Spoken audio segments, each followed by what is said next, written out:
हे युद्ध हे महाराष्ट्राच्या सरकारमध्ये सुरू आहे, याचा तो दुसरा नमुना. नागपूर काँग्रेस मध्ये खूप वाद आहे. अनेक मोठ्या नेत्यांनी काँग्रेस सोडलेली आहे. थेट हायकमांडकडे तक्रार करण्यात आली सुनील केदार यांची.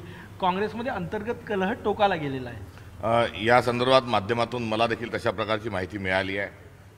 कुठे राजीनामे दिले ही देखील बातमी मला ऐकायला आणि वाचायला मिळाली. मात्र अद्यापपर्यंत कोणाची तक्रार केलेली नाही आणि अशा प्रकारचे राजीनामे हे प्रदेश पातळीवर प्राप्त नाहीत. आघाडी संदर्भामध्ये काय निर्णय आघाडी संदर्भात काय निर्णय झाला आहे? आघाडी संदर्भात आगामी काळामध्ये मनसे सोबत किंवा शिवसेनेसोबत मुंबईसह काही काँग्रेसनं एक पाऊल पुढे टाकलं आहे का? यापूर्वीच्या भूमिका आणि आताची भूमिका आम्ही आमच्या भूमिकेवर ठाम आहोत. एवढंच नव्हे तर आता सर्वसाधारणपणे सर्वच पक्षांनी तशीच सदरू भूमिका घेतलेली आहे. आघाडी आणि युतीच्या संदर्भात स्थानिक पातळीवर आम्ही अधिकार दिलेले आहेत. इंडिया अलायन्सच्या पार्टनरसोबत आघाडी करण्याची त्यांना मुभाई दिलेली आहे. इतपर इंडिया अलायन्सच्या बाहेरचे जर काही घटक पक्ष असतील तर त्या संदर्भात प्रस्ताव सादर करावा, त्याच्यावर चर्चा देखील संभव आहे आणि हेच धोरण मुंबईच्या महानगरपालिकेच्या निवडणुकीच्या अनुषंगाने राहील. मुंबईत शरद पवार गट सोबत यावा असे प्रयत्न सुरू आहे.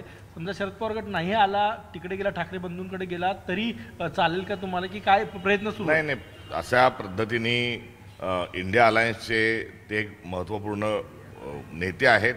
महाराष्ट्राचे एक नेतृत्व आहे आणि त्या संदर्भात आमच्या आघाडी म्हणून त्यांच्याशी चर्चा आणि समन्वय असणं हे आवश्यक आहे आणि करिता आमची काल मुंबईतील नेते मंडळी त्यांना भेटण्याकरता गेली होती.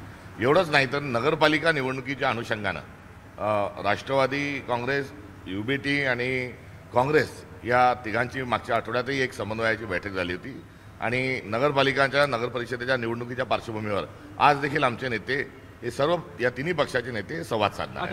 रद्द झाल्याची माहिती समोर येते. मवियाची जी आज समन्वयाची बैठक होती ती रद्द झाल्याची नाही. अशी बैठक जी आहे ही अनौपचारिक स्वरूपामध्ये आपण एकत्र तिन्ही पक्षांच्या कोणी ना कोणी जबाबदार माणसांनी एक भेटलं पाहिजे, संवाद झाला पाहिजे, अशा आशयाच्या ती बैठक आहे. ती काही धोरणात्मक आणि काही निर्णय घेण्याच्या अनुषंगाने नाही, समन्वय आहे. रवींद्र चव्हाण यांच्यामुळे मिठाचा खडा महायुतीत पडतोय.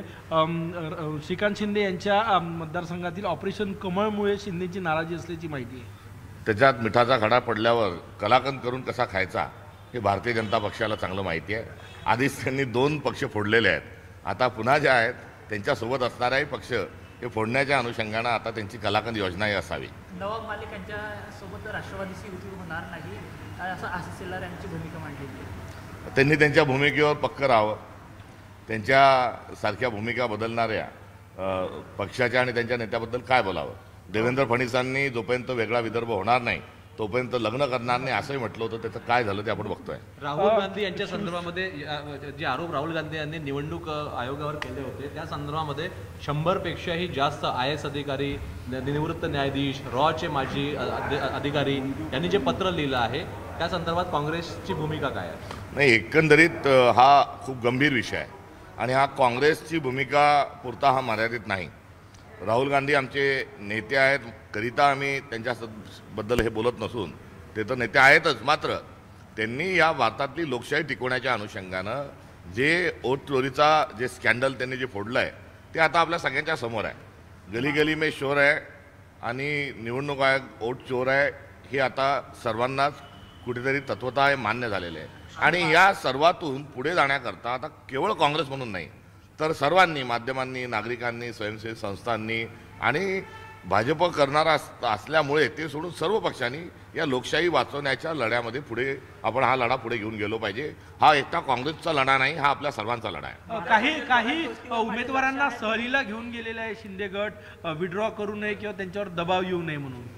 आता ते सहलीचं जे आहे ते एक पॅटर्नच तयार झालेला आहे. सुरत, गुवाहाटी वाया गोवा जी सहल आहे ती सहलच त्या पक्षाची निर्मिती तिथूनच झालेली आहे. त्यामुळे त्यांची ती संस्कृती आहे, त्यांचं ते कल्चर आहे. मित्र पक्षातील जे काही संभाव्य पक्ष प्रवेश आहेत ते आता थांबवण्याचे आदेश एकनाथ शिंदे यांनी दिल्याची माहिती समोर येते. अमित शहानी दिली. अहो, मुळात विषय आहे की एकमेकांच्या सोबत हे एकमेकांचे पक्ष फोडतात कसे, यांचं सगळं व्यवस्थित नाही. यांच्यामध्ये टोळी युद्ध चालू आहे, हा मूळ मुद्दा आहे. त्यामुळे कुठे युद्धबंदी, आता शीतयुद्ध थांबवायचं, निवडणुका झाल्यावर पुन्हा सुरू करायचे, हे मुद्दे एकंदरीत असणाऱ्या आशयाला गैर लागू आहेत. राजू पाटील जे मनसेचे आमदार आहेत त्यांनी टीका केलेली आहे की मराठीसाठी जर काँग्रेसला आम्ही गुंड वाटत असेल तर आम्ही गुंड आहोत अशी टीका त्यांनी वर्षा गायकवाड यांच्यावर केलेली आहे. मराठी हा अस्मितेचा मुद्दा आहे आणि त्या अस्मिता जोपासण्याचं आणि त्याचं संवर्धन करण्याची पूर्ण संमती आणि अनुमती आणि अधिकार हा संविधानाने आपल्याला दिलेला आहे. त्यामुळे अनुसूचित 22मध्ये मराठी भाषा आहे आणि मराठी भाषा ही केवळ भाषा नाही तर महाराष्ट्राचा तो धर्मही आहे आणि महाराष्ट्र धर्म आम्हाला शिकवण्याची कोणाला आवश्यकता नाही. मराठी ही वाचवण्याच्या अनुषंगानं पहिलीपासून सक्तीचा जो मुद्दा झाला तेव्हा सर्वात अग्रेसर काँग्रेस राहिली होती.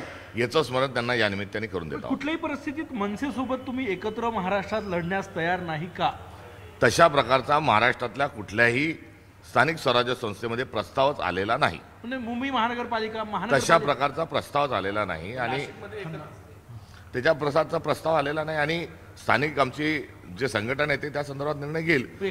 अनेक नेत्यांची आणि सर्व कार्यकर्त्यांची मुंबईमध्ये स्वबळावर लढा होईल ही त्यांची असणारी भावना आहे आणि त्या भावनेचा आदर पक्षाने राखला पाहिजे अशी सर्वांची सर्वत्रिक एक परिस्थिती आहे. सर, एक सुरुवातीला नाशिकमध्ये एकत्र मनसे आणि काँग्रेस सोबत होती अशा पद्धतीची प्रेस कॉन्फरन्स घेण्यात आली होती. नंतर मात्र मुंबईला कम्युनिस्ट पार्टीने एक बैठक आयोजित केली होती आणि त्या कम्युनिस्ट पार्टीच्या बैठकीला काँग्रेसचे एक प्रतिनिधी त्या ठिकाणी गेले होते. ती बैठक मनसेची नव्हती. ती कम्युनिस्ट पार्टीने ती बैठक त्या ठिकाणी आयोजित केलेली होती आणि ती बैठक जी आहे ही मुळात नाशिक या ठिकाणी कुंभमेळ्याच्या अनुषंगाने चाललेला जो भ्रष्टाचार आहे त्या संदर्भातील ती बैठक होती. त्यामध्ये आघाडी युती सोबत जाणे न जाणे असा प्रकारचा कुठलाही आशय नव्हता. पंचायतसाठी राणे बंधू आमने सामने आल्याचे पाहायला मिळत आहे. आता ते एकंदरीत टोळी युद्ध जे आहे ते वरच्या स्तरावर नाही ते खालपर्यंत पोहोचलेलंच आहे. संभाजीनगरमध्ये एक शिवकालीन संग्रहालय त्याला वाळवी लागलेली आहे. शेवटची पेंटिंग त्याला 1999 मध्ये केली होती. शिवाजी महाराजांच्या नावानं सरकार आणि त्यांच्या संग्रहालयाकडे दुर्लक्ष. शिवाजी महाराजांचा असेल, वारकरी संप्रदायाचा असेल, एकंदरीत पुरोगामी आणि जो जाज्वल्य महाराष्ट्राचा आता एक मोठी